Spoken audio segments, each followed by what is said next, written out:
పాకిస్తాన్లో అల్లర్లైనయి, శ్రీలంకలో అల్లర్లైనయి, బంగ్లాదేశ్లో అల్లర్లైనయి. పాకిస్తాన్లో ఇమ్రాన్ దిగిపోయాడు, అక్కడ బంగ్లాదేశ్లో హసీనా పారిపోయి వచ్చింది, శ్రీలంక అధ్యక్షుడు పారిపోయి వచ్చాడు, ఆ తర్వాత కొత్త వాళ్ళు వచ్చారు. ఏమన్నా మారినాయి అక్కడ బ్రతుకులు?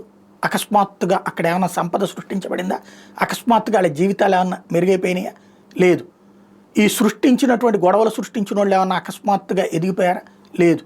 కానీ ఈ ప్రతి గొడవ వెనకాల నడిపించేటటువంటి శక్తులు ఉంటాయి. ఈ అంశం మీద ఒక కథనం, మోడీని టార్గెట్ చేస్తున్నారన్నటువంటి పాయింట్ మీద ప్రమాదం వంచిన భారత్. బీహార్ ఎన్నికల తర్వాత మోడీ ప్రభుత్వాన్ని పడగొట్టడానికి అంతర్జాతీయ కుట్ర నేను ఎప్పటి నుంచో చెప్పుకొస్తుంది, అందుకనే దాని రిలేటెడ్ కాన్సెప్ట్ కాబట్టి ఇది టచ్ చేస్తున్నా. ఇప్పటికి 2 విదేశీ మతాల యువకుల్లో విపరీతమైన ద్వేషాన్ని నింపెట్టారు. వాళ్ళు ఎంతకైనా తెగించడానికి సెక్షన్ ఇచ్చి ఉంటారు. మోడీ ప్రభుత్వం చేయబోయే ఏదో ఒక సున్నితమైన తప్పిదం కోసం ఎదురు చూస్తున్నారు. గతంలో రైతుల ఉద్యమం పేరుతో, సిఏఏ చట్టం పేరుతో చాలా కుట్రకు పెద్ద ప్రయత్నమే జరిగింది. అసలు దాన్ని తప్పించుకునేలా మళ్ళీ ప్రభుత్వం ఏర్పడమే చాలా ఆశ్చర్యం.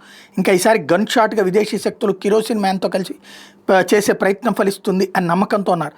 శ్రీలంకలో రాజపక్సే పారిపోవడానికి ముందు జరిగిన తయారీ, ఆ దేశ ప్రతిపక్ష నాయకులు అమెరికా వ్యాఖ్యలు చూస్తే అర్థమైపోతుంది అప్పుడు జరిగినటువంటి అంశం ఏంటన్నది. ఆ తర్వాత బంగ్లాదేశ్ హసీనా, ఇప్పుడు నేపాల్ కేపీ ఓలి అధ్యక్ష భవనాలు తగలబెట్టడం కామన్, అధ్యక్షులు పారిపోవడం కామన్, విద్యార్థుల యువకులు రోడ్డు ఎక్కడం కామన్, ఇంకా సిమిలర్ థింగ్స్.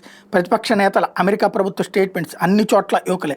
శ్రీలంకలో అధ్యక్షుడు పారిపోవడానికి సరిగ్గా 6 నెలల క్రితం ప్రతిపక్షం గోతాబాయ రాజీనామా చేయాలి అన్నదే ప్రధానమైనటువంటి డిమాండ్. విద్యార్థుల యువకులు రోడ్డు ఎక్కడానికి సంబంధించి ఇది ఒక కాన్సెప్ట్ కింద నడుస్తున్నటువంటిది. జనవరి మార్చిలోని ప్రతిపక్ష సంక్షోభాన్ని సభల్లో ఎత్తి చూపెట్టిన శ్రీలంకలో అప్పట్లో ఏప్రిల్ మేలో భారీ నిరసనలు మొదలయ్యాక ప్రతిపక్షం మరింత దూకుడుగా అధ్యక్షుడు రాజీనామా కోరింది. అమెరికా ప్రభుత్వం నిరసనలపై హింసను ఖండించింది.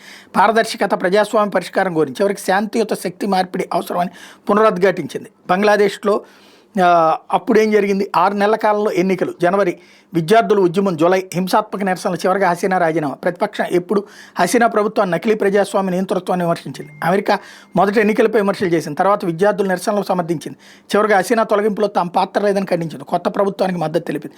ఇప్పుడు నేపాల్లో ఏప్రిల్ ఉపాధ్యాయుల సాధారణ నిరసనలు, స్కూల్ ఎడ్యుకేషన్ బిల్లుపై పోరాటం, ఇది రాజకీయ వాతావరణానికి సంకేతాలను ఇచ్చింది. మే జూలైలో రాజకీయ కోరికి ప్రమాదకర ఘటన కూటములు వచ్చింది. జూలైలో గిరిబంధు మోసాల చట్టం, ఆర్డినెన్స్ ద్వారా చట్టబద్ధం చేయడంపై తీవ్ర విభేదాలు, ప్రజాస్వామ్య హానికే సంకేతం. అమెరికా హ్యూమన్ రైట్స్ వాచ్ అమానుష చర్యలకు ముందుగా ఇతర సాధారణ మార్గాలు ప్రయోగించాలి, హింస అనివార్యమైనప్పుడు మాత్రం ఉపయోగించాలని చెప్పింది. ఆగస్టులో నేపాల్ ప్రభుత్వం సోషల్ మీడియాపై ఉక్కుపాదం మోపింది. జన్ జెడ్ ఉద్యమంగా అభివృద్ధి చెందింది. ఇప్పుడు ఓలీ పారిపోతున్నాడు. ఖర్గే చెప్పాడు, రాహుల్ ఓట్ చోరీ అంటూ వ్యవస్థలపై అనుమానం లేపాడు.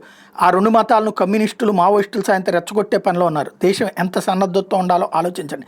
ప్రభుత్వం ఎంత గట్టిగా ఉన్న ప్రజల అప్రమత్తతే దేశాన్ని కాపాడేటటువంటిది. చుట్టుపక్కల జరిగే ఏ సంఘటన సెక్యులర్ కోణంలో చూడకండి, ప్రమాదంలోకి జారిపోతాం. నేపాల్లో పిల్లల చేతుల్లో గన్నులు వచ్చేసాయి హఠాత్తుగా. ఎలా?